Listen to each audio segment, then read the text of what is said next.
ঠাকুমার বাড়ি গিয়ে খেতে বসে সকালে খুকুরানি ক্ষেপে গেল। কি যে ছিল কপালে! ঠাকুমার তফাৎ কেন করবেন অকারণ? ভাই বোন খেতে বসে খাওয়া কেন দুরকম? কি খাবি সকালে উঠে? পেঁপে, আম, কলা আর দুধ, মুড়ি, চিড়ে গুড়, যা খুশি তা চাইবার। হক আছে এ বাড়িতে শুধু দাদা ছোড়দার।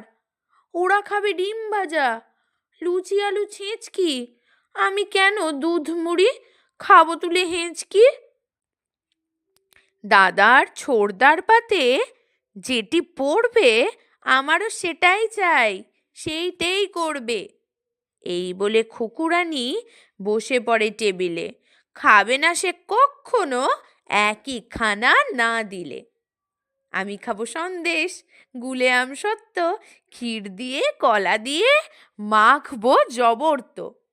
আমি খাবো চাউমিন, পরোটা আলুর দম, অমলেট কাটলেট, টপাটপ হরদম।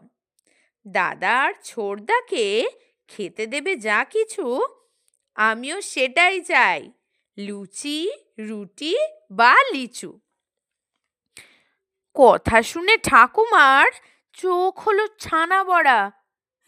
স্কুলে এই বুঝি শিখিয়েছে লেখাপড়া?